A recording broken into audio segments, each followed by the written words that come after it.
Olá, bem-vindos à 16ª e penúltima aula de noções de astronomia e cosmologia, a segunda sobre cosmologia. Na aula anterior, a gente mostrou todo o modelo sobre formação e evolução do universo como um todo até hoje. E nesta aula vamos falar sobre as evidências que apoiam esse modelo. Afinal, o modelo que a gente viu na última aula é bem bizarro. E vamos precisar de evidências fortes para apoiar o modelo desses. Bom, tem muitas evidências. Nesta aula não dá tempo para apresentar todas. Eu nem conheço todas. Mas apresentamos aqui todas as principais. Algumas já tivemos que adiantar, por exemplo, a existência do redshift, o fato de que nos espectros de galáxias distantes você mede todo o espectro deslocado para comprimentos de onda mais longos. A gente precisava disso a partir da aula sobre galáxias para explicar como se mede distâncias até as galáxias, etc. Mas é um efeito cosmológico, então poderia ser tratado aqui também. A matéria escura é um ingrediente importante do modelo Lambda CDM e a gente já viu várias evidências para a existência dela nas aulas sobre a Via Láctea e outras galáxias, por exemplo, nas curvas de rotação de galáxias discos. E simplesmente o fato de que estamos numa fase naquela galáxias se formam e se agrupam, a gente já tratou e é simplesmente observável por telescópios no céu. E bom, isso parece banal, mas o fato de que tudo que a gente observa parece ter idades menores de uns 13 giga-anos também é uma dica de que o universo teve um começo. Mas estas dicas sozinhas ainda não dariam no modelo Lambda CDM como conhecemos ele. Tem bem mais evidências para este modelo que agora vamos apresentar nesta aula. Esta dica já é bem antiga e já foi formulado por outras pessoas antes de 1823, mas por algum motivo é atribuído ao Olbers. O tal do paradoxo do Olbers se pergunta por que o céu à noite é preto.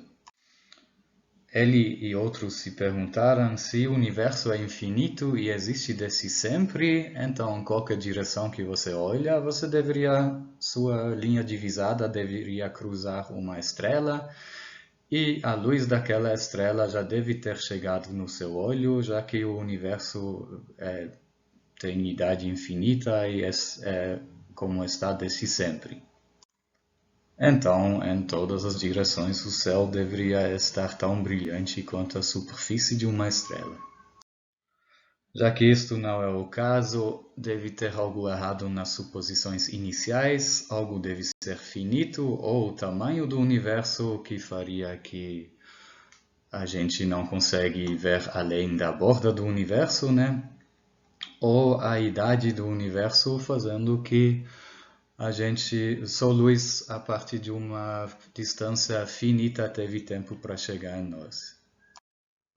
No caso, é a idade do universo que é finita, como vemos na aula anterior e como vamos ver pelas evidências que ainda estão por vir nesta aula.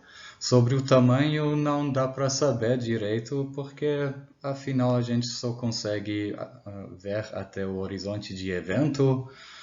Seria muito improvável que o universo não continuasse além daquele horizonte, ele é apenas dado pelo fato de que a luz além dele não conseguiu chegar a nós ainda e talvez nunca chegará. Mas se ele é infinito ou só finito, mas maior que este horizonte, não tem como saber.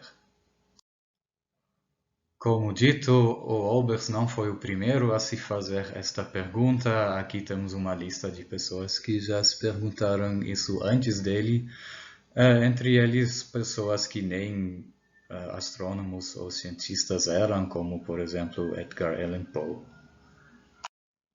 Vamos para a próxima evidência, uma considerada uma das mais fortes, talvez a mais forte, é a tal da radiação cósmica de fundo.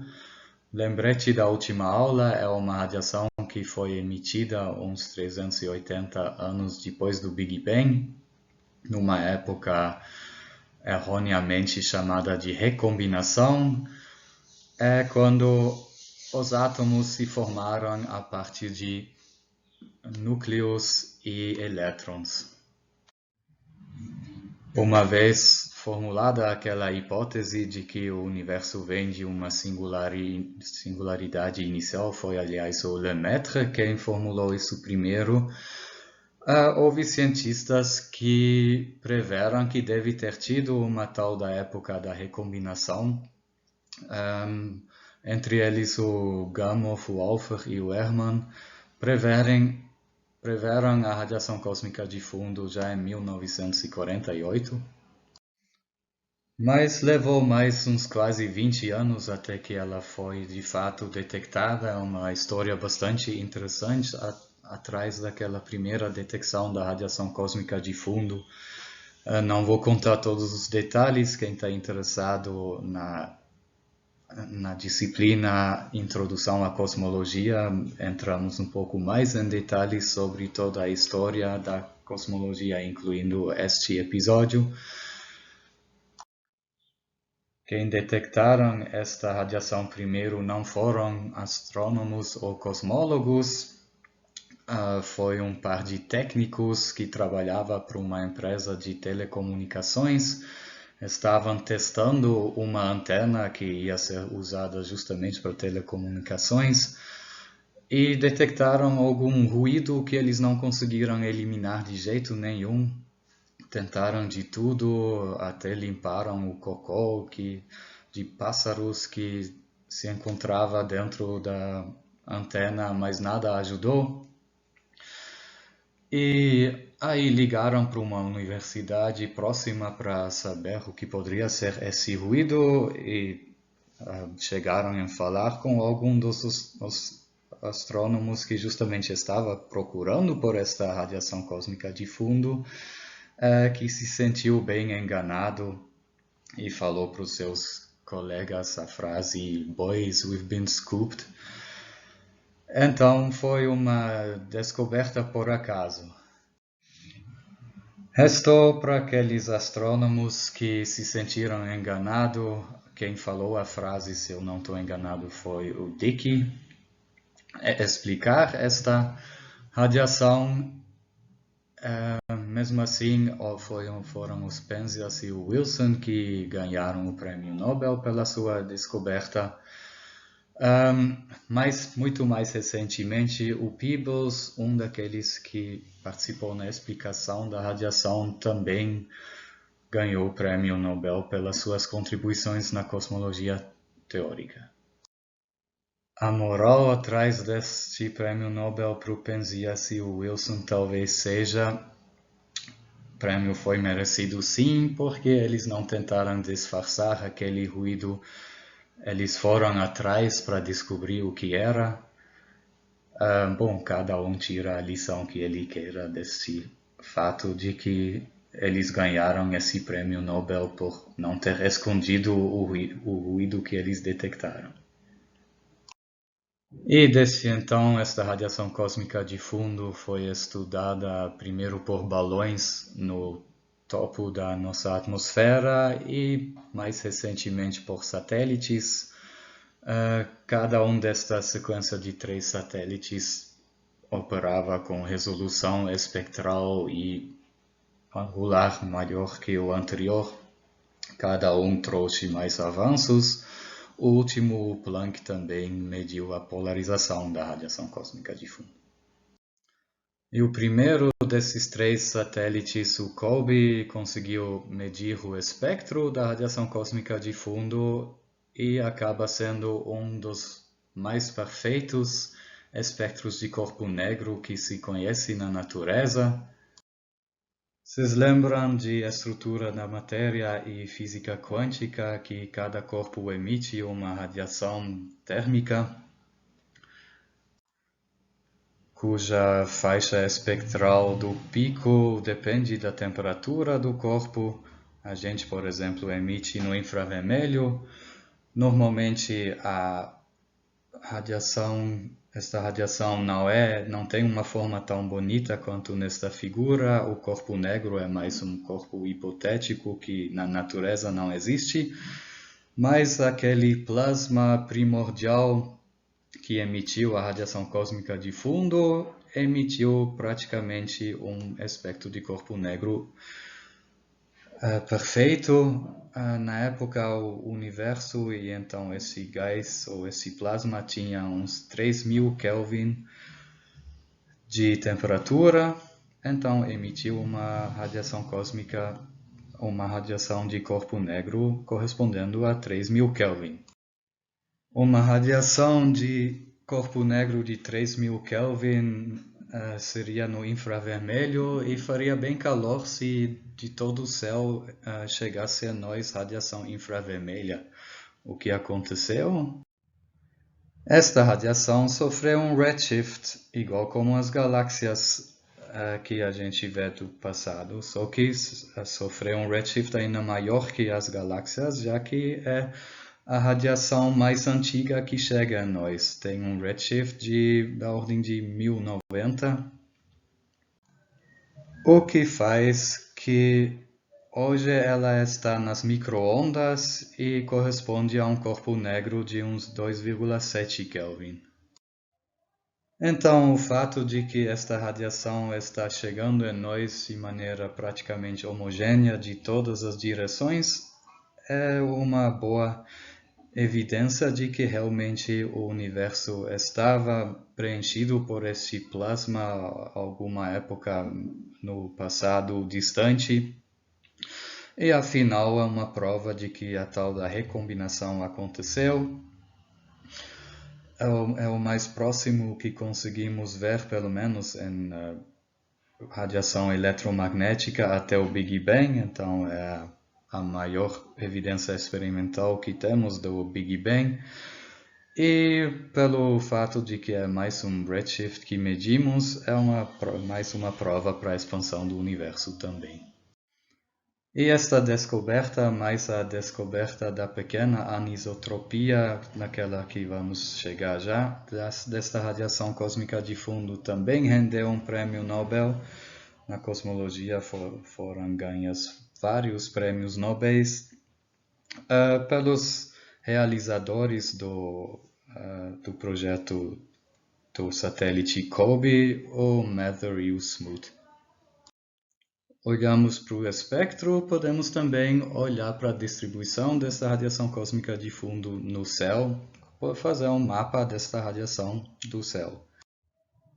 E essas mapas normalmente não são feitas em termos de intensidade da radiação provindo de uma certa direção, mas em termos da temperatura correspondendo ao espectro da radiação vindo daquela direção. Ela acaba variando um pouco dependendo de em qual direção você olha. Mas só um pouco, mesmo como dá para ver nestas mapas, se você usa uma escala de 0 a 4 Kelvin, você vê estrutura nenhuma nesses mapas. Então vamos para uma estrutura mais fina. E olha como ela é fina, ela varia apenas de 0,721 a 0,729 Kelvin. E aí se começa a ver uma estrutura, um tipo de momento dipolo. Em uma direção a temperatura é deslocada um pouco para temperaturas mais quentes e na direção oposta para temperaturas mais geladas. E este dipolo tem nada a ver ainda com estruturas do universo primordial. Seria esquisito também, né? Se em uma direção visto daqui o universo tenha sido mais quente do que na direção oposta ou algo assim. Ele é simplesmente um efeito Doppler devido ao movimento do Sol em relação ao Hubble Flow. A direção naquela medimos uma temperatura da radiação cósmica de fundo mais alta é a direção naquela nós estamos nos movimentando, e isso com 371 km por segundo. Fica mais ou menos na direção da constelação do Leão, aquela direção visto daqui. E a direção oposta, a direção da constelação Aquária, é a direção daquela estamos nos afastando e onde medimos uma temperatura de radiação cósmica de fundo mais baixa. É fácil corrigir as mapas por este efeito e depois disso temos inhomogeneidades na radiação cósmica de fundo de apenas 0,0002 Kelvin. E se vê nessas mapas uma estrutura meio que como um círculo grande que atravessa o céu inteiro. Isso ainda não tem nada a ver com estruturas no universo primordial, isso é apenas a contribuição da Via Láctea. Aqui se vê como esta resolução angular desta mapa da radiação cósmica de fundo melhorou com o tempo desde a sua descoberta pelo Penzias e Wilson até o satélite WMAP, o segundo dos três que eu mostrei antes. Nem vale a pena mostrar o terceiro, porque dentro da resolução dos pixels desses slides, o mapa ainda melhor do Planck apareceria igual como o mapa do WMAP. E não me perguntem como, mas os cientistas conseguem subtrair também a contribuição da Via Láctea desses mapas. Aí se chega nesta mapa aqui, e isso sim agora reflete estruturas no universo primordial. Neste mapa, as regiões em vermelho são pouquinho mais, na verdade, uma parte em 100.000 só mais quentes do que as partes em azul. Isso reflete as estruturas de densidade naquela época da emissão da radiação cósmica de fundo, 378 mil anos depois do Big Bang. Mas densidade de quê? Densidade daquela matéria que emite luz, ou que espalha luz, melhor dito, a matéria visível, a matéria bariônica. Como dito, as partes mais densas eram só um pouquinho mais densas que as partes menos densas, de uma parte em 100.000. E dá para calcular, aplicando a física que conhecemos sobre essas partículas e sobre a sua atração gravitacional mútua, como deveriam ter evoluído estas pequenas sobredensidades da matéria de lá até hoje. E o resultado é de que uma sobredensidade desses nunca teria conseguido colapsar para formar estruturas mais concentradas, como se observa hoje, como as galáxias, os aglomerados de galáxias, etc.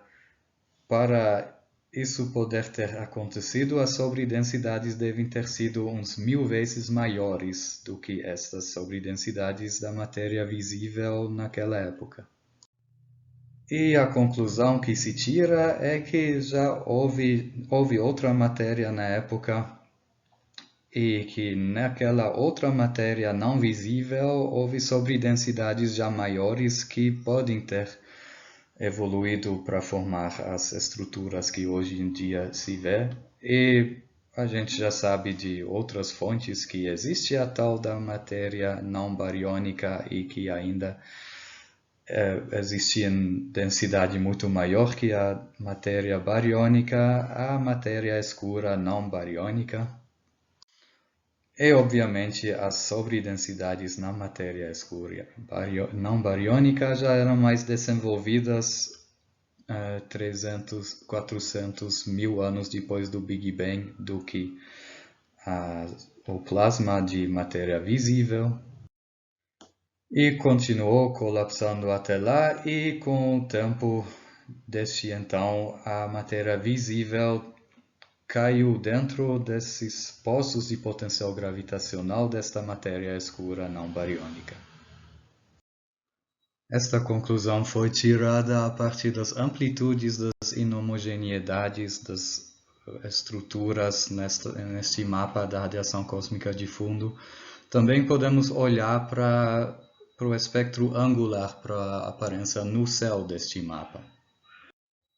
O que é esse espectro angular? Te diz basicamente quantas estruturas de qual tamanho angular se vê neste mapa. Ele é feito por uma análise matemática chamada expansão em multipolos, que não precisamos entender aqui. É algo similar a transformada de Fourier ou algo assim, uma maneira de analisar mapas em cima de esferas. E fazendo isso, então, obtemos este espectro aqui, que então reflete os tamanhos das estruturas encontradas no universo 378 anos depois do Big Bang. Bom, eu devia ter dito estruturas na parte visível do universo, aquela sopa primordial de um plasma de núcleos e elétrons e os fótons. E estas estruturas vêm de ondas de variação de densidade propagando-se pela sopa, praticamente ondas de som, né?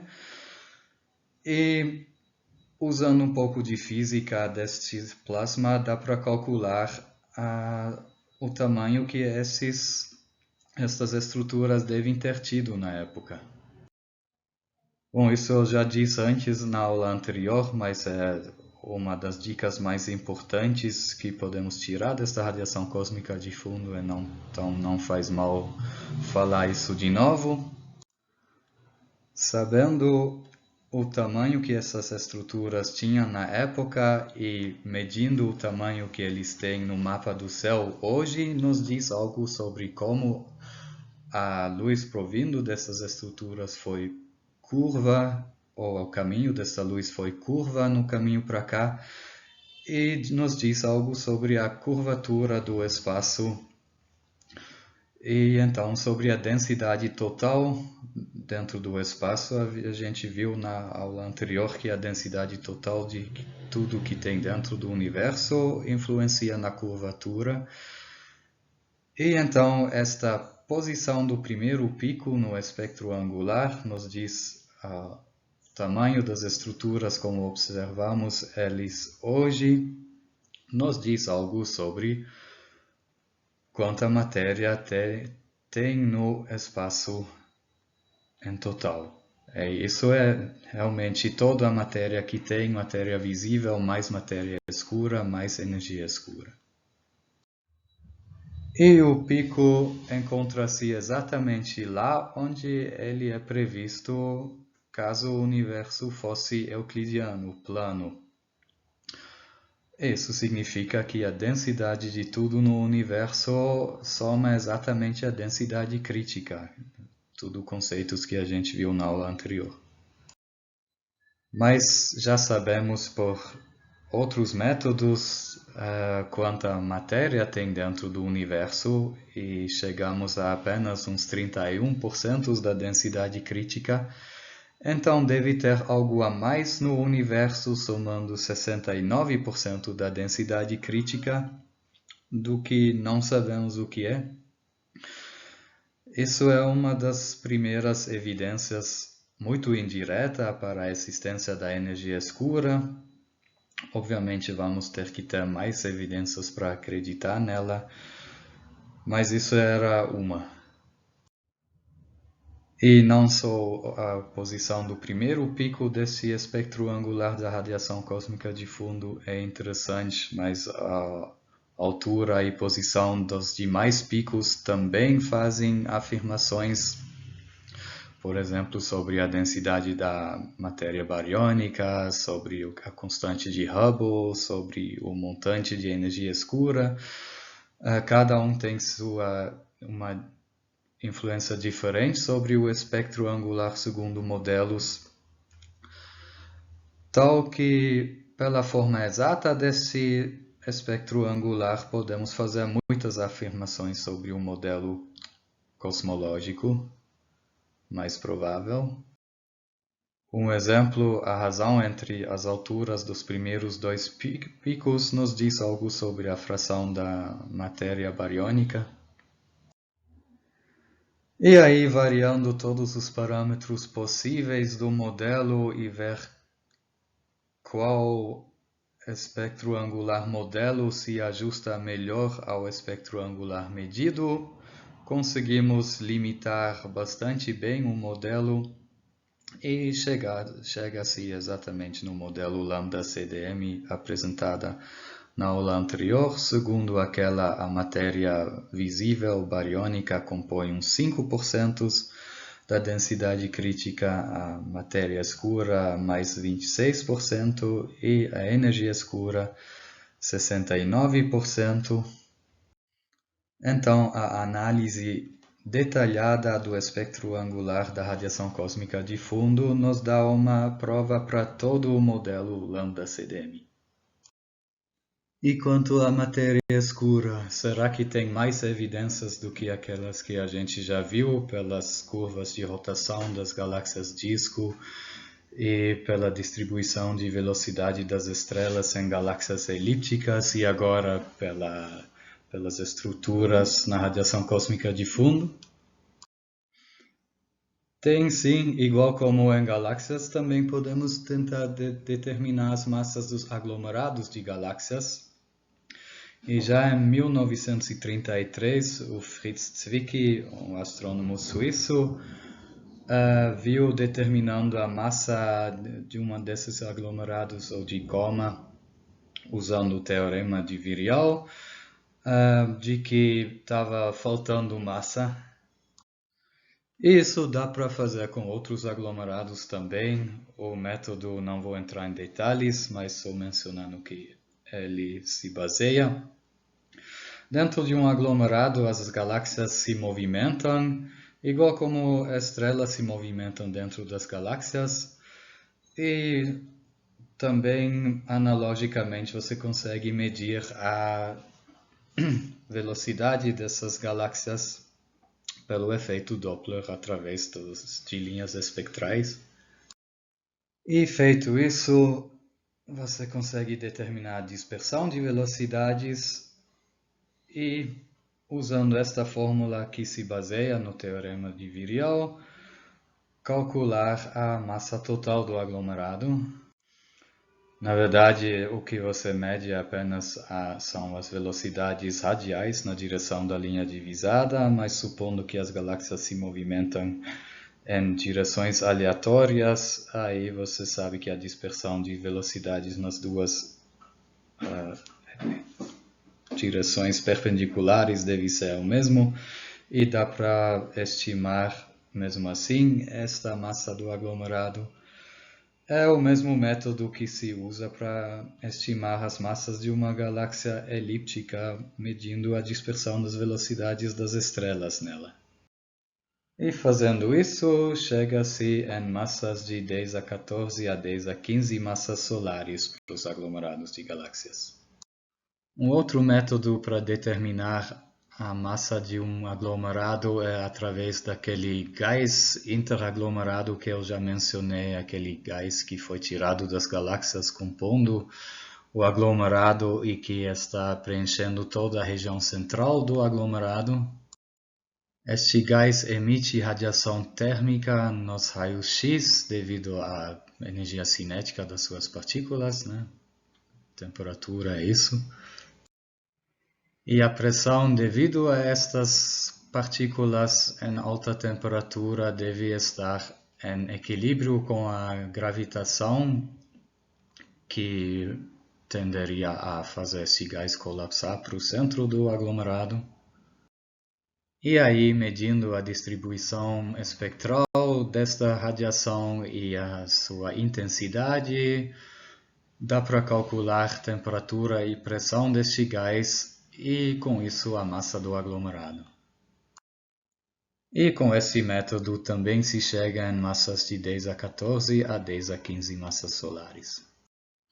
Um terceiro método para determinar as massas de aglomerados de galáxias é pelo efeito Lens, sobre aquele a gente falou na aula sobre relatividade.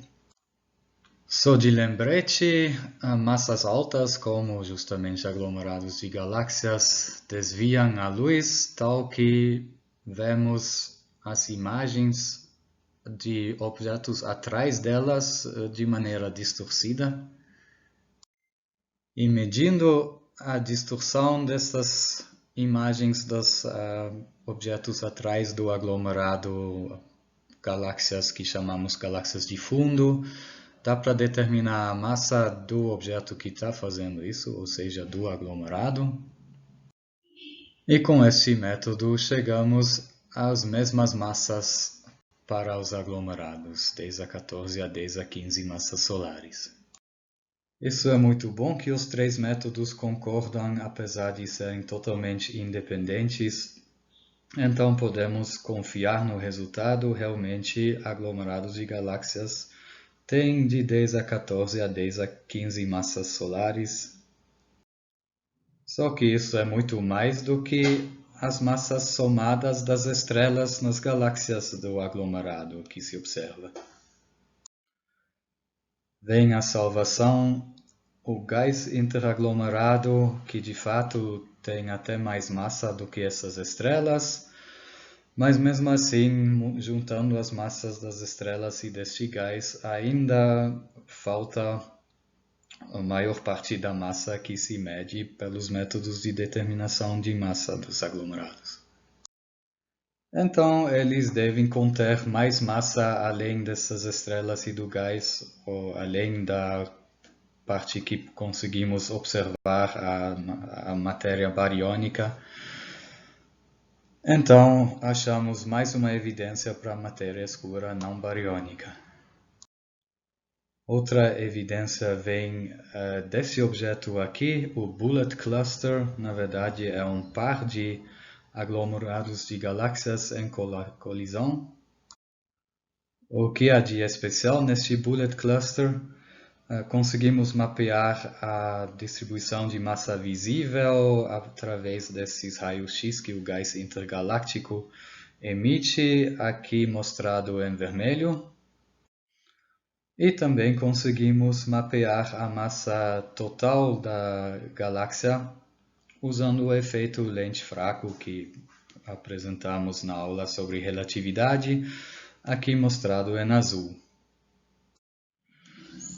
E o que salta ao olho é de que a massa visível e a massa total não coincidem.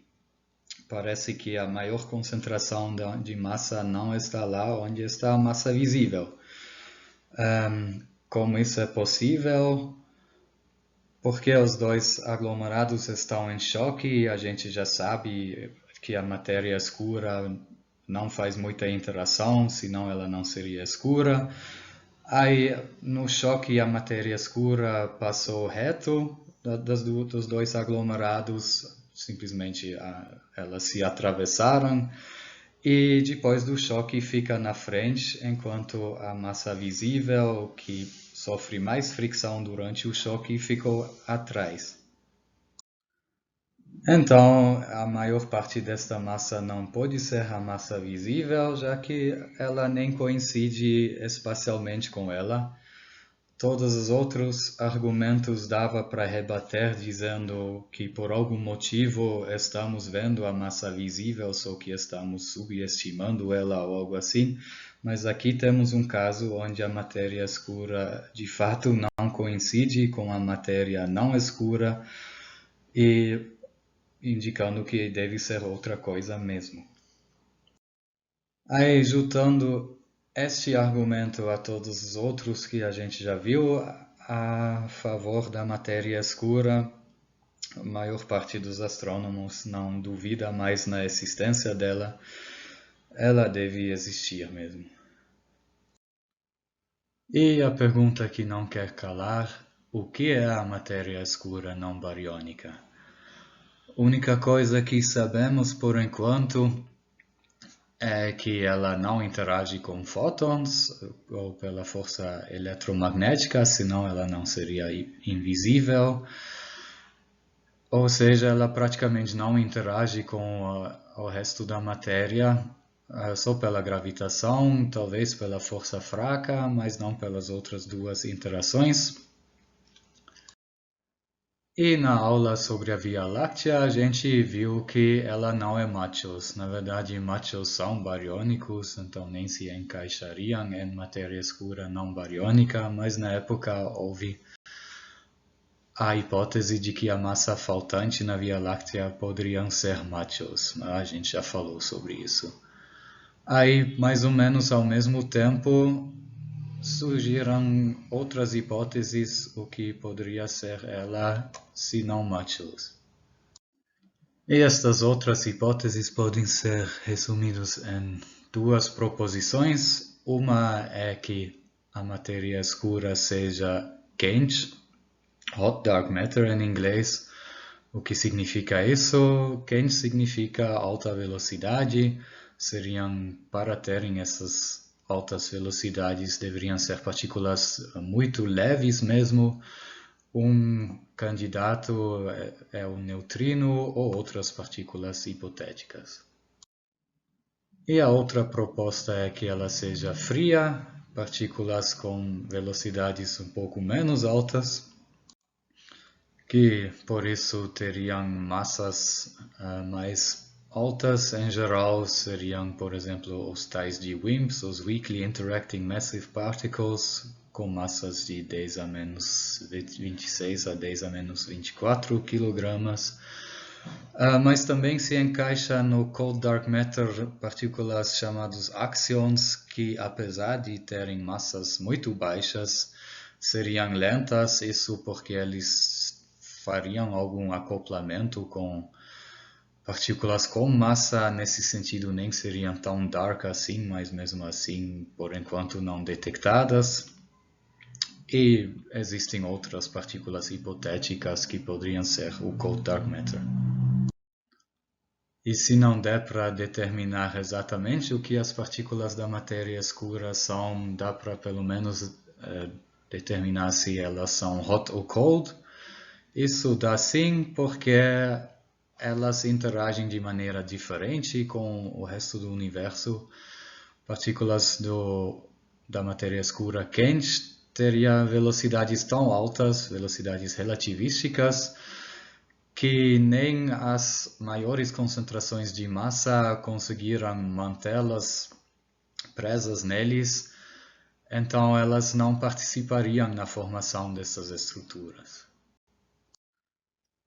E modelos mostram que no universo, naquele maior parte da massa está em matéria escura quente, se formariam primeiro as maiores estruturas e depois as subestruturas. Então primeiro os superaglomerados, depois os aglomerados, depois as galáxias.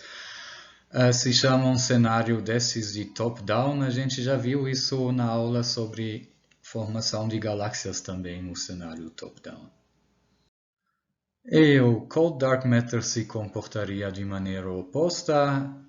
Essas partículas conseguem ser impressos nos aglomerados e superaglomerados e participariam da formação das estruturas. E modelos preveem que num universo onde a maior parte da massa está em Cold Dark Matter, as menores estruturas se formariam primeiro, as galáxias anãs, depois se juntariam para formarem galáxias maiores, para formarem aglomerados, etc. Um cenário bottom-up, como a gente já viu na aula também naquela aula sobre formação das galáxias. Em resumo, então, a formação das estruturas é diferente no cenário top-down, que surge quando a matéria escura é quente, e no cenário bottom-up, que surge quando a matéria escura é fria. E aí a distribuição das galáxias seria diferente nos dois casos, especialmente se você consegue olhar também para redshifts mais altos para o passado. Bom, já sabemos desta aula sobre a formação das galáxias de que, pelo menos, as galáxias que vemos favorecem o cenário bottom-up. Mas podemos fazer melhor ainda, podemos fazer simulações mais sofisticadas. Tipicamente são simulações computacionais que contêm tudo além desta matéria escura. Quente ou fria, contém a massa visível, também contém as interações entre os vários componentes, contém campos de radiação, contém de tudo. E aí, rodando essas simulações, então, elas de fato resultam em distribuições de galáxias diferentes. Aqui do lado esquerdo vemos a previsão de uma simulação que contém matéria escura quente para a distribuição das galáxias. Do lado direito, a previsão de uma simulação que contém matéria escura fria. E no meio, a distribuição observada. Acho que dá para ver a olho que a simulação com matéria escura fria reproduz melhor a distribuição observada. Aquelas simulações dos últimos dois slides eram simulações mais antigas. Desde a virada do milênio temos a Millennium Simulation, que realmente contém tudo o que você pode imaginar. Mas isso não muda nada no resultado. Também usando a Dark Matter Millennium Simulation, há modelos que contêm matéria escura fria reproduzem melhor a distribuição observada do que as que contêm matéria escura quente. Que do lado direito se vê simulações da vizinhança da Via Láctea. Obviamente, teve algumas condições iniciais que favorecem formar exatamente as mesmas estruturas que se observa. Mas não dá para fazer isso usando simulações com matéria escura quente. Então concluímos que a matéria escura deve ser do tipo frio. Aqui se vê uma sequência no tempo daquela simulação Millennium. O que se vê aqui é um cubo comovente de universo. Quer dizer, é um cubo que cresce junto com o universo, só que tem sempre a mesma matéria dentro dela, mas se vê que durante a simulação ela começa a se agrupar e formar essas estruturas, os aglomerados e superaglomerados. Tudo bem, então? Não tudo. Os modelos com matéria escura fria também têm uns probleminhas. Por exemplo, o que se chama de problema da galáxia anã ou dos satélites ausentes. É o fato de que os modelos preveem mais galáxias anãs, ou seja, galáxias satélites das galáxias grandes, no grupo local do que se observa. Talvez isto seja porque essas galáxias estão lá, mas são difíceis de observar. Aqui vocês veem uma galáxia que a gente já viu em outra aula também, Fornax, que é uma galáxia dwarf spheroidal acompanhante da Via Láctea. E como dá para ver nesta imagem, é bastante difícil de observar. Poderia ter mais destas que a gente simplesmente ainda não observou. Ou outra saída seria que essas galáxias foram destruídas por exemplo, por forças de maré devido às galáxias grandes, a Via Láctea e tais. Outro problema é chamado Caspi-Halo Problem. Tentei traduzir isso como problema dos halos pontudos. O que é isso? Os modelos preveem que o perfil de densidade do halo de matéria escura das galáxias seja bem mais concentrada no centro do que se observa. Além disso, isso é um problema bem similar ao anterior. Os modelos preveem bojos mais prominentes na maioria das galáxias grandes. Esses bojos seriam formados nas fusões que formam essas galáxias grandes. E na realidade, em muitas galáxias não se observa esses bojos. Além disso, o número de galáxias com bojos deveria ter aumentado, segundo o modelo, o que também não se observa. Há várias tentativas de resolver esses problemas. Um deles seria postular que a matéria escura esteja uma mistura de hot e cold. Obviamente, uma desvantagem é de que você teria que ter dois tipos de partículas não detectadas ainda. Outra saída seria postular que a matéria escura seja algo entre hot e cold, chamado de warm dark matter, em português algo tipo matéria escura morna. Então ainda há um pouco de trabalho para frente também nesta área. Bom, enquanto temos várias evidências para matéria escura, para energia escura, por enquanto a gente só viu uma que era muito indireta, era determinar a densidade do universo a partir da curvatura e dizer que a matéria não dá conta e alegar que o resto seja energia escura. Será que temos outras evidências para a energia escura?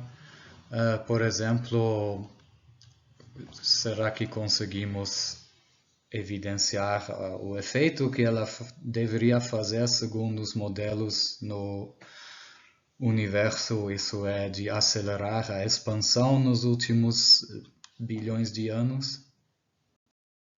E desde um pouco mais que 20 anos, temos uma outra evidência. Ela vem das luminosidades de supernovas tipo 1A.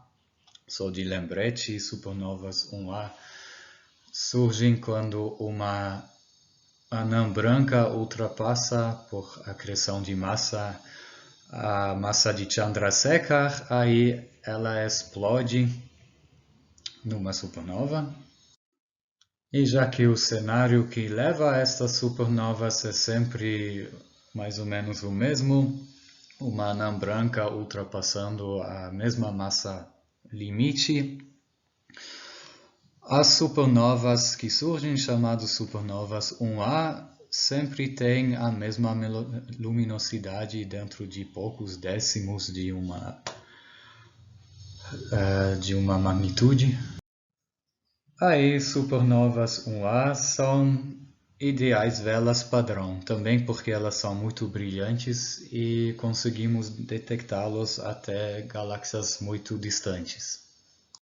Aqui só um lembrete em que se baseia a determinação de distâncias a partir de velas padrão, sabendo sua luminosidade verdadeira e sabendo que o fluxo que chega em você cai com o quadrado da distância, você consegue determinar a distância pela luminosidade aparente ou magnitude aparente do objeto. E fazendo isso, você consegue determinar a distância até a galáxia naquela supernova 1A acontece.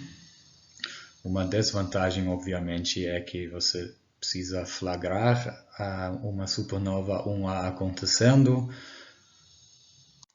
Então você não pode escolher seus objetos, mas depende do acaso para detectar uma dessas supernovas.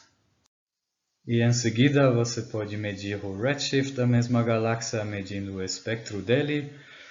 E se você faz isso para uma amostra grande o suficiente de supernovas 1A detectados, você pode fazer um diagrama destes que mostra a distância versus redshift para uma amostra de galáxias. Em 1998, dois grupos de astrônomos independentemente tinham feito isso e chegado à conclusão de que em alto redshift, ou seja, no passado distante, a relação redshift distância ou módulo de distância não segue exatamente a lei de Hubble-Lemaitre, há um pequeno desvio, ou seja, eles conseguiram ver que a expansão do universo não ocorreu a uma taxa constante durante toda a história do universo. Ela era mais lenta no passado do que previsto pela lei de Hubble-Lemaitre. Ou seja, ela é acelerada, e isso é exatamente o que a energia escura faria se existisse. Então, finalmente, tem uma segunda evidência para a energia escura, uma mais direta. Pelo desvio da lei de Hubble, fazendo os cálculos direitinhos, se consegue determinar a densidade desta energia escura e ela corresponde bem ao valor achado pela radiação cósmica de fundo da ordem de 70% da densidade crítica. E para esse trabalho, esses três cosmólogos ganharam o Prêmio Nobel em 2011. E igual como para a matéria escura, aqui também podemos nos perguntar do que consiste esta energia escura. E a resposta é: ninguém sabe. Ela é mais misteriosa ainda do que a matéria escura, tem propriedades mais bizarras e anti-intuitivas ainda do que a matéria escura. Uma possibilidade que ela seja a tal da energia do vácuo. O que é isso? Olhando bem para o espaço, se vê que o vácuo não é nada vazio. No vácuo há constantemente pares de partículas e suas antipartículas se formando e se aniquilando. Aí talvez um nome melhor para esse estado seria estado fundamental do espaço do que vácuo. E de fato consegue-se calcular a densidade desta energia do vácuo, só que ela é de uns 120 ordens de magnitude maior do que aquela da energia escura. Isso deve ser recorde, isso talvez seja o maior erro que alguma teoria já alcançou. Mas já que também não temos outro candidato, não desistiram da energia do vácuo totalmente ainda, há tentativas de remediar esses 120 ordens de magnitude, supondo que diferentes tipos de partículas entram na energia do vácuo com sinal oposto, praticamente se cancelando, menos uma parte em 10 a 120. A mim isso também não convence muito, mas eu também não tenho ideia do que poderia ser a energia escura, senão a energia do vácuo. Uma fase do modelo apresentado na aula anterior que ainda fiquei devendo uma evidência para ela é a tal da nucleossíntese primordial. Talvez vocês lembram, era durante os primeiros 5 minutos da existência do universo, pressão e temperatura do universo eram alto o suficiente para ocorrer fusão nuclear e os prótons e nêutrons presentes no universo foram parcialmente fusionados para formarem principalmente hélio e um pouquinho de deutério e lítio, enquanto uns 3/4 continua como prótons. E esta composição que surgiu nesta época da nucleossíntese primordial ainda permanece em uns nuvens de gás tênue que se acha no espaço intergaláctico, de gás tão tênue que lá não houve formação estelar, não houve enriquecimento do gás desde o Big Bang, então devem ter ainda a mesma composição química que depois desta fase da nucleossíntese primordial, também chamada de composição primordial. Aqui se vê a sequência das reações nucleares que transformam os prótons e nêutrons que tinha depois de 1 milissegundo de existência do universo em hélio até uns 5 minutos depois da formação do universo. Não é o mesmo processo que a fusão hidrogênio para hélio que ocorre no interior das estrelas, isso porque durante o universo primordial ainda tinha nêutrons isolados, o que nas estrelas não tem, já que nêutrons decaem dentro de, se não estou enganado, 888 segundos em prótons e elétrons. Como dito, foi formado principalmente hélio nesta nucleossíntese primordial, mas também um pouco de deutério, hélio 3, lítio e berílio. E pelo montante exato deste hélio, você consegue determinar as condições exatas que levaram à formação dele, isto é, temperatura e densidade durante aqueles primeiros 5 minutos do universo e a duração desta época da nucleossíntese primordial. E você consegue refinar esses resultados ainda mais usando também as montantes dos outros elementos formados naquela época do deutério, lítio, hélio 3, etc. E determinar bastante bem como nesses primeiros 5 minutos evoluíram pressão e temperatura do universo. E aí, disso você consegue inferir por quanto cresceu o fator de escala, por exemplo. E se acha que a gente já viu por outras evidências também que a matéria bariônica, esses prótons, nêutrons e elétrons que formaram esses elementos compõem apenas uns 5% da densidade crítica do universo. E afinal isso fornece uma determinação independente da densidade da matéria bariônica e também uma evidência de que aquela nucleossíntese primordial realmente aconteceu. Aí por muito tempo eu tive esta dúvida, mas aí se você volta para mais perto do Big Bang ainda, você tem temperaturas ainda maiores e densidades ainda maiores. Aí você poderia formar muito mais além do hélio, não é?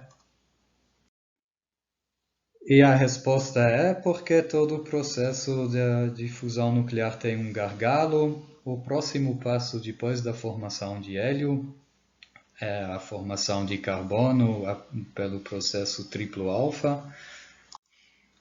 E esse processo é muito lento. Vocês lembram talvez da aula sobre a fusão nuclear no interior das estrelas? Você precisa de 3 partículas alfa, respectivamente 3 núcleos de hélio, se encontrando praticamente ao mesmo tempo para conseguir formar carbono, e desta maneira leva milhões de anos para transformar um pouquinho de hélio em carbono.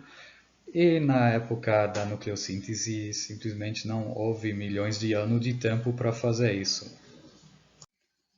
Mas no interior das estrelas você tem esse tempo, por isso que lá sim se formam os elementos além do hélio. Agora dá para fazer um resumo da origem dos elementos. 98% dos átomos que temos no universo atualmente foram formados naquela época da nucleossíntese, até uns 5 minutos depois do Big Bang, o que faz que a composição primordial do universo era de 76% de hidrogênio, de 23 a 24% de hélio e um pouquinho de deutério e lítio. Isso ainda hoje, então, são 98% de todos os átomos que temos. E os demais 105 elementos conhecidos, os estáveis, compõem então apenas uns 2% dos átomos no universo. E esses foram formados por fusão nuclear no interior das estrelas, como a gente viu nas aulas sobre estrelas.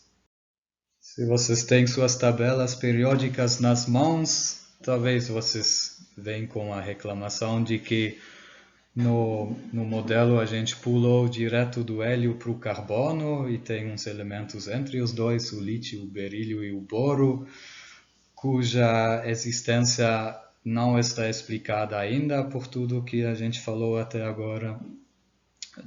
Isso é porque realmente esses são elementos bastante instáveis.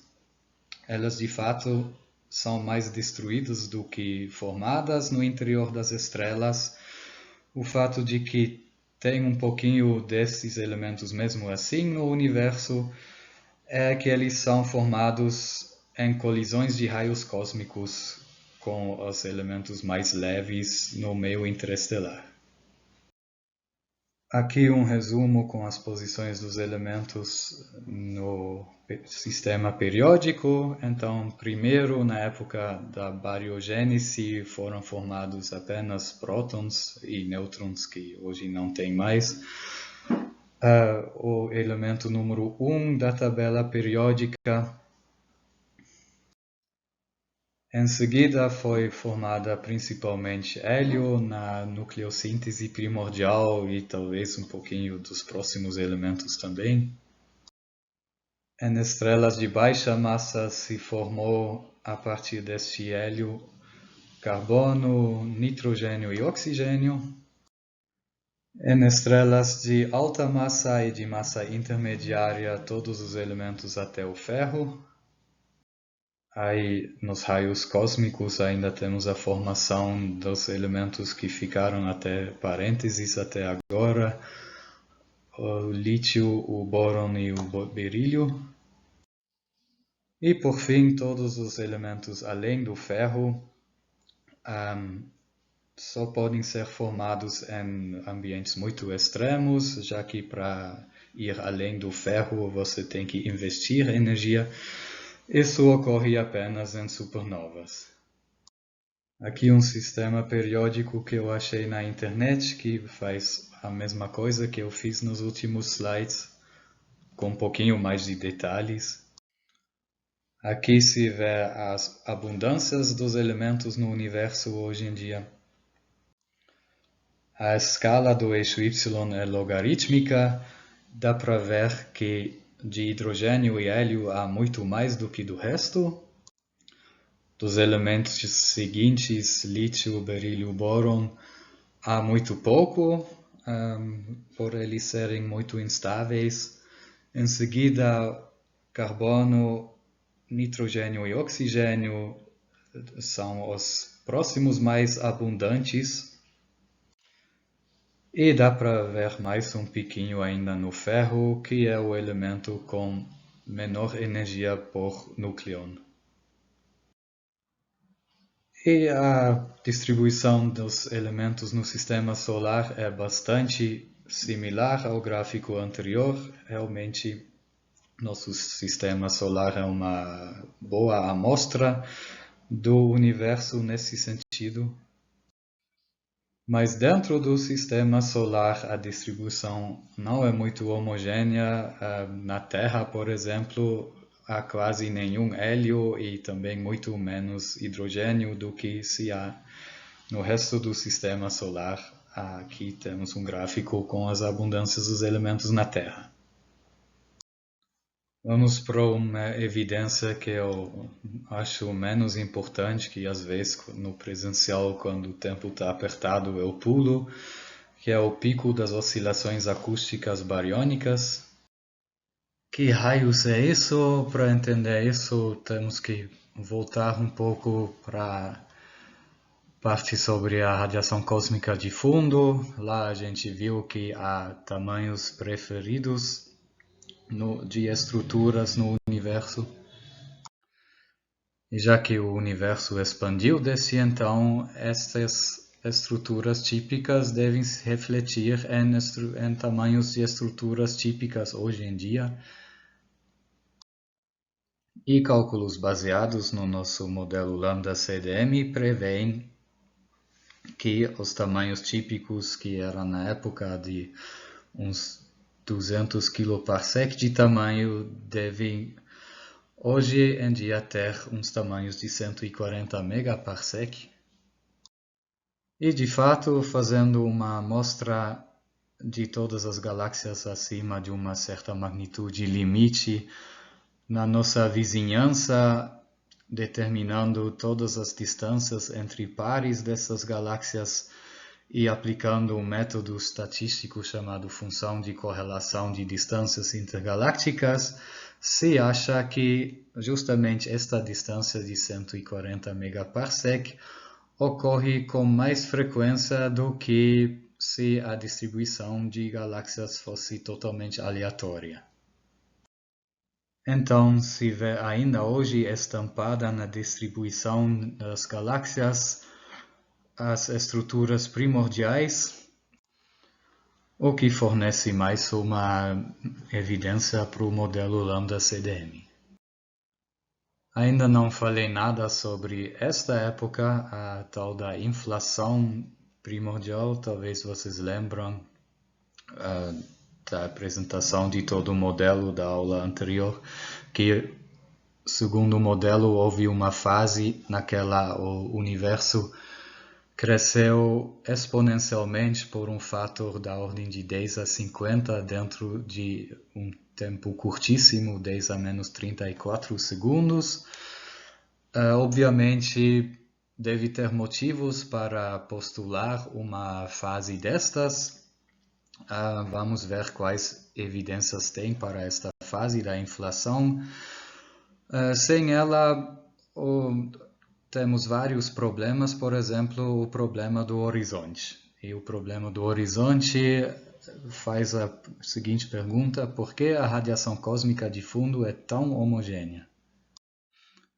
E por que isso é um problema? Bom, a radiação cósmica de fundo reflete o estado do universo uns 400 mil anos depois do Big Bang. Mas em 400 mil anos, nenhum sinal podia ter chegado de um ponto que a gente observa hoje no céu até um ponto que fica a mais de 2 graus de distância angular no céu dele. Ou seja, 2 pontos mais afastadas do que isso no céu não podiam ter se comunicado antes da emissão da radiação cósmica de fundo. E não há como ter se estabelecido um equilíbrio tão homogêneo entre todos os pontos que hoje a gente vê como radiação cósmica de fundo nesses primeiros 400 mil anos. Mas esta homogeneidade se observa, então de alguma maneira deve ter tido sim algum equilíbrio entre esses pontos antes. E como isso é possível se esses pontos nunca tiveram o tal do contato causal? Bom, antes de dar as respostas, vamos também para os outros problemas que são difíceis de resolver sem hipotetizar a inflação. Um outro problema é o problema da planura. Por que o universo é tão plano, ou era tão plano também na época da emissão da radiação cósmica de fundo? Mostrei na aula anterior de que qualquer desvio da planura perfeita em épocas passadas deve ter crescido até hoje, e já que hoje se mede um universo extremamente plano, ele deve ter sido muito mais plano ainda na época da recombinação. Pelo máximo que hoje em dia o universo pode estar desviando da situação totalmente plana, dá para calcular que na época deve ter sido 0,001% de desvio no máximo de um parâmetro de densidade total de 1. Se não, se o universo tivesse estado um pouco menos plano na época, ele teria ou se desfeito ou recolapsado desde então, o que causou que ele era tão plano na época. E esses dois problemas, mais um que é chamado de problema dos monopolos magnéticos faltantes, não vou falar sobre este, podem ser resolvidos hipotetizando a tal da inflação. Este cara, o Alan Guth, fez isso em 1980, e só de lembrete, a inflação é aquele período, por enquanto, hipotético, naquele o universo aumentou de fato de escala por um fator pelo menos 10 a 43 em um tempo curtíssimo, 10 a menos 34 segundos. E como a inflação consegue resolver esses problemas? Primeiro, ao problema do horizonte. Se tivesse tido a inflação, então pontos distantes no céu hoje podiam ter tido contato causal nos primeiros 400 mil anos depois do Big Bang, simplesmente porque antes da inflação eles eram muito próximos um do outro. Aí sim podia ter se estabelecido aquele equilíbrio que se observa na homogeneidade da radiação cósmica de fundo. E o problema da planura também se resolve no modelo com inflação. Pode até ser que antes da inflação o universo nem era tão plano assim, mas a inflação conseguiu aplanar o universo totalmente. Se você inflar um balão por um fator 10 a 50, aí da curvatura que inicialmente você via, na sua superfície sobra nada, né? E é por isso e por umas ideias mais teóricas que se acha bem possível que esta inflação tenha ocorrido, tal que às vezes se fala do modelo inflação lambda CDM. Esta figura vocês já viram antes, que mostra os possíveis destinos do universo em função das densidades da matéria e da energia escura. Aqui foram adicionadas ao diagrama umas regiões cinzas, cada uma limitando para um dos métodos apresentados nesta aula sobre evidências, a faixa de combinações desses dois parâmetros mais provável. E se vê que todas essas regiões cinzas se cruzam num ponto que corresponde exatamente ao modelo lambda CDM, um valor de parâmetro de densidade da massa da matéria por volta de 0,3 e parâmetro de densidade da energia escura por volta de 0,7, ou seja, todos os métodos de medição limitam a faixa de valores possíveis a uma região bem concentrada em torno do modelo lambda CDM, ou todos são compatíveis com o modelo lambda CDM. Aqui ainda uma versão do diagrama com algumas explicações em caixas de texto. E o único modelo cosmológico compatível com todas essas diferentes determinações é justamente o lambda CDM. Mas seria mentira dizer que está tudo resolvido já. Ainda tem vários pontos em aberto.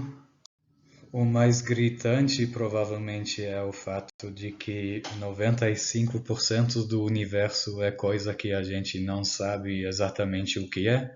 Chamamos isso de matéria escura não bariônica e de energia escura, mas na verdade não sabemos o que é, né? Só algumas das propriedades. Também há modelos que prevêem que a energia escura não esteja constante no tempo.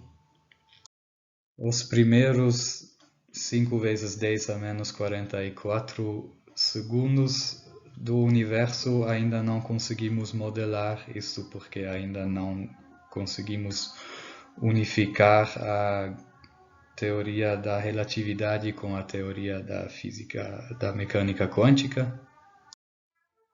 Ainda fica literalmente no escuro as primeiras estrelas e galáxias. Talvez os telescópios da próxima geração conseguem detectá-las.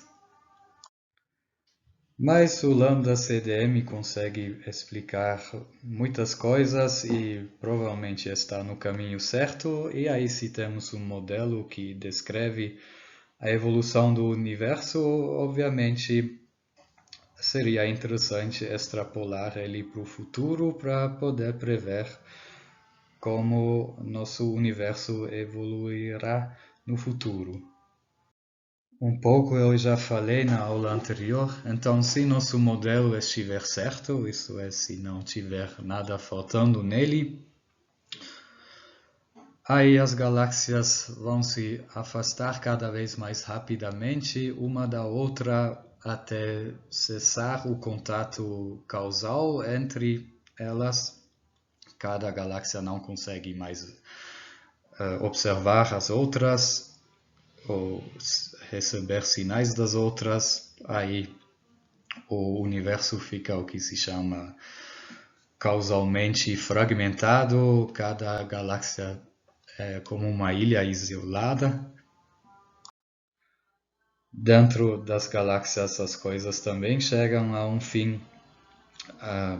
As estrelas morrerão e só sobrarão objetos mortos como anãs marrons, anãs brancas, estrelas de nêutrons, buracos negros, uma época que cosmólogos chamam de Big Freeze.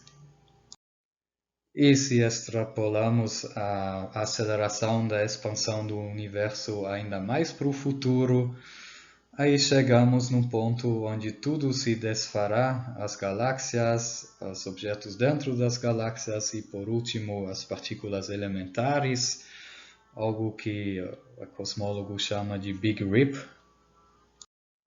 Mas sempre é possível que o modelo ainda não está completo. Há bastante precedente para isso, como vamos ver agora. Até menos que um século atrás, conhecemos apenas a matéria visível bariônica, e menos que meio século atrás foi evidenciada a matéria escura bariônica, e depois a não bariônica, e por último até agora a energia escura.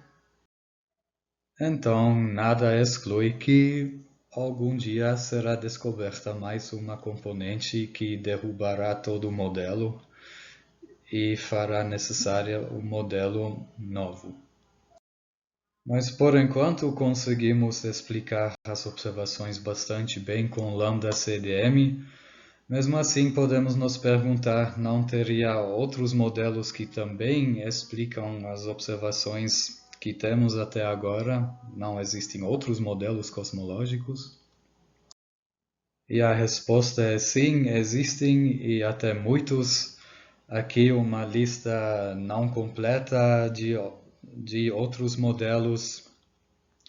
Não vou entrar neles nessa disciplina, mas quem se interessa, tem uma aula na disciplina Introdução à Cosmologia que apresenta cada um desses modelos um pouquinho. Pode-se dizer que todo cosmólogo inventou seu próprio modelo, obviamente um pouco exagerado isso. E também tem muita gente que não entende muito da astronomia que também acha ter achado o modelo cosmológico, os chamados crackpots.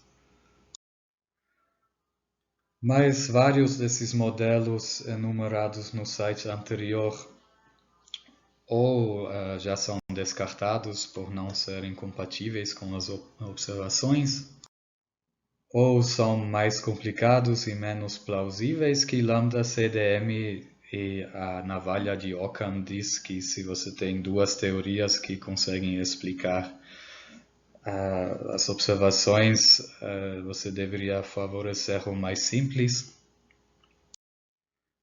Então, na opinião da maioria dos cosmólogos e astrônomos, o Lambda CDM é hoje em dia o mais convincente modelo cosmológico.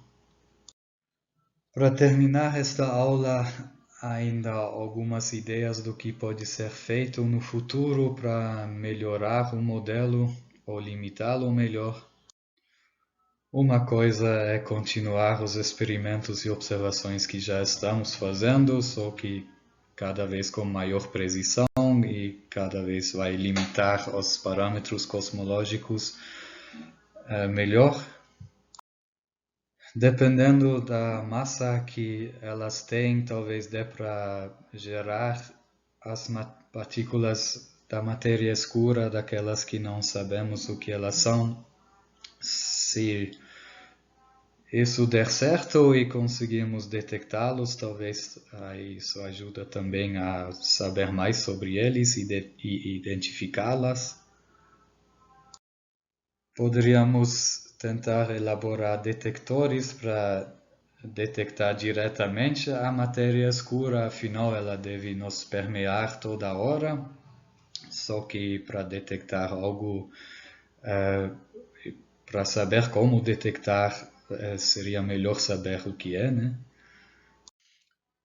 Não falei sobre esses ainda, mas na fase da nucleossíntese primordial devem ter sido emitidos um monte de neutrinos e eles devem fazer um fundo no céu igual como a radiação cósmica de fundo, só que de neutrinos. E já que neutrinos passam por tudo, se conseguíssemos observar esse fundo de neutrinos, conseguiríamos ver até um ponto mais perto do Big Bang ainda do que pela radiação cósmica de fundo.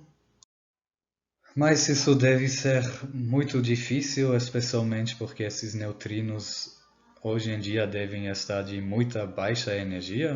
Neutrinos também são retificados na expansão do universo. Há até um experimento que tenta detectá-lo, o detector Ptolemy, mas acho difícil eles conseguirem. E conseguiríamos ver ainda mais para o passado se conseguíssemos detectar as ondas gravitacionais primordiais. Essas foram emitidas na época da inflação, uns 10 a menos 34 segundos depois do Big Bang. Mas esses também teriam sofrido um redshift enorme desse então, tal que esses deveriam ser muito fracas hoje em dia também. Dá para ver isso nessa figura.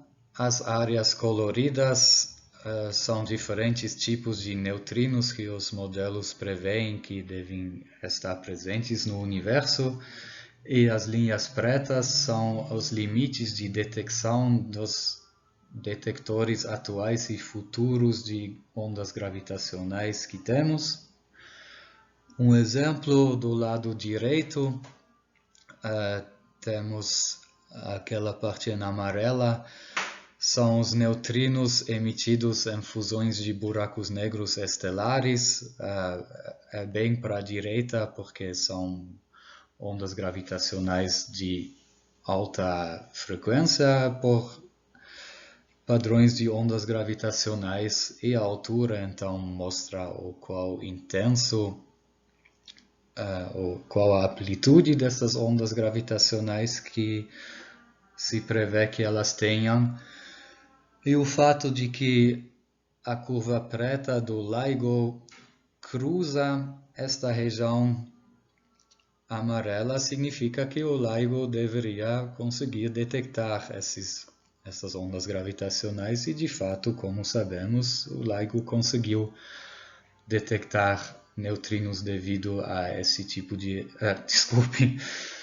ondas gravitacionais devido a esse tipo de evento. Mas a coisa é bem menos prometedora olhando para as ondas gravitacionais que devem ter sido emitidas na época da inflação. Esta área em vermelha, lá no meio do diagrama, vocês veem que a altura desta região vermelha não chega nem perto das linhas pretas do LISA e do ELISA, e o LISA e o ELISA são detectores que ainda nem foram feitos, são detectores de ondas gravitacionais projetados para o futuro, e nem esses conseguirão detectar as ondas gravitacionais primordiais. Foi isso sobre as evidências da cosmologia. Só falta uma aula. A última aula será sobre astrobiologia. Até lá!